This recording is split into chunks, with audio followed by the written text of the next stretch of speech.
Hey guys, welcome back to the channel. Good morning, good afternoon, good evening, wherever you're watching from. I want to say a big welcome, guys. As always, appreciation goes out to you. Happy Sunday to all of you, and also happy Mother's Day to the moms, our moms. And of course, if you're a mom and you're a member of the community, happy Mother's Day to you.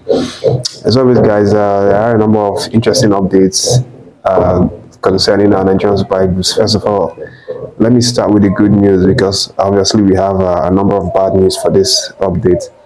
And the good news, first of all, is the fact that we had a number of our players actually scoring goals for their teams, their respective clubs, over at the weekend, yesterday's game, to be honest. And Iwobi showed up again for his Fulham side, as they unfortunately fell to a 2-1 defeat to Wolverhampton Wanderers yesterday. Iwobi got the only goal, which was a bit of a consolation goal, because he actually scored that one after they were already down by 2-0 in the 9th minute of the game. That's when he scored that one.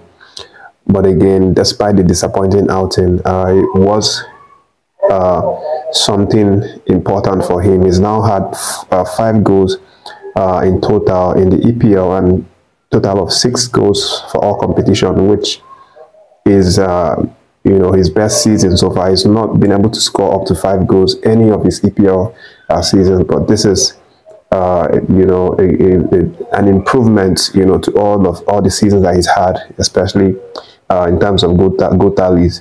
But of course, Iwobi and his team will hope to get back to winning ways next week, and of course try and forget this defeat at Wolverhampton. But we have another of our player, Iwobi Sadiq. He's now back on the score sheet, as Real Sociedad played out a very, very feisty 3-2 victory against Granada over the weekend. Iwobi Sadiq actually getting on the score sheet for the first time in over 3 months or so. The last time he scored a goal was in December, before he was called up on the whole saga with NFF, Pesero, and the medical team. But it's finally good to see him back on the scoring sheet. And what a way for him to announce his readiness to actually, jump back into the Nigerian Super Eagles list. Of course, you know that he was obviously invited for that one. The list is already out. We talked about that in the previous video. Iwobi Sadiq being one of the strikers that were invited, and of course, we're hopefully going to see him show up to play Ghana on the 22nd, and of course Mali on the 26th. Moving forward, guys, let me go ahead and give you the bad news for the video. And of course, the bad news is that we have a number of injury worries for some of our players who have been invited for the friendlies. The first person that we are actually worried about right now is Nwabali. And what happened yesterday was that he actually sustained what seemed to be a knee injury when his side, Chippa United, were actually playing against Mamelodi Sundown, who are the current champions of the PSL South African League.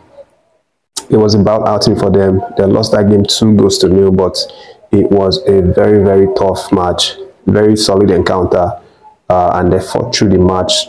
Stanley Nwabali's Chippa United actually showed up with the champions, but they were not about to get anything from that one. And sadly enough, Stanley had that injury in the 76th minute or thereabouts, and he was forced to be substituted because he couldn't manage with that one. And he's now a major doubt in fact, for our game against Ghana and of course Mali later this month. And the next bad news is also about injury, and it concerns the debutant, or the man that's going to make his debut for Nigerian Super Eagles, Gabriel Osho of Luton Town FC. Of course, we're very excited. The fact that he was obviously invited by NFF, and I'm sure he was as well, because he expressed that would be a dream come true. But of course, yesterday he obviously had an injury scare. When Luton Town were actually playing against Crystal Palace, and of course they played that game 1-1 final score, but Gab Osho did not finish that match because of injury. He actually got injured in the 80th minute of that game, and he was forced to be substituted for that one. bringing in doubts again as to whether he's going to be fit and ready for that game on the 22nd and 26th. So these are the bad news for this update, guys. We are now waiting for more info, more details from these two of our players. Starting Nwabali, of course, we're expecting one from Chipa United Medicals, and also from Luton Town, expecting one from their medicals as to the severity of these injuries for these players. More update, guys, will be dropping soon. I'll make sure to give you guys update about their injuries, and of course make sure you're subscribed to the channel so you don't miss out on this. Moving forward, guys, I want to offer clarity on a question or inquiry that I've been seeing in the comment section. I've seen a lot of questions like, we don't have coach, and who was now responsible for inviting the players that made the 27-man list, and a few other related questions like that. So the thing is, as you all might know, the NFF has a technical department, which of course is headed by Austin Nwabali. But that technical department is made up of other people, just like a committee or a group or something like that. And Nwabali is the head of that group. So what really happened is the fact that the technical department, of course, Nwabali and the other guys in the group, were actually the ones involved in the selection of players. We didn't have a coach to do that, so of course they were responsible for that, which is part of their roles.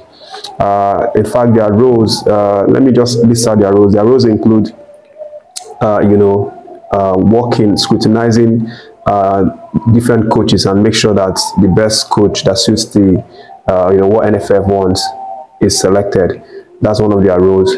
Hiring coach. The other role is that they oversee tournaments. They do inquiries about tournaments, FIFA, CAF, whatever tournaments. They have the responsibility to do inquiries for that one. They're also in charge of sending invites to new players who we've just discovered. For example, Gabriel Osho got the invite from NFF, from the technical department, and of course they are also in charge of deciding the philosophy to play for any coach that comes to the national team. They work hand in hand with the coach to decide the philosophy, how they want to play. So these are the major roles of the technical department. And in this situation whereby we don't have a coach, for example, in this situation, they also have the responsibility of filling that void. So in this situation, they also have the responsibility to appoint someone who's going to oversee certain matches or certain responsibilities when the coach is not available, just like in our situation right now. So those are the roles of technical department. I hope this answers the question. The people that selected the 27-man list were obviously made up of the NFF technical committee led by Austin Nwabali. So the report right now is that Coach Finidi George of Enyimba FC might be the person that is going to be appointed to oversee the coaching duty for the Nigerian game in these two friendlies coming up later this month. So expect to see Coach Finidi George taking us to that one based on what's coming out right now. That's the update, guys. Thank you for watching this one. Don't forget to subscribe to the channel if you've not done so. Like, share the video as well to get across to other people who might be interested in these kinds of video. Thank you, guys. As always, have a very lovely Sunday celebration and stay tuned to the channel, guys.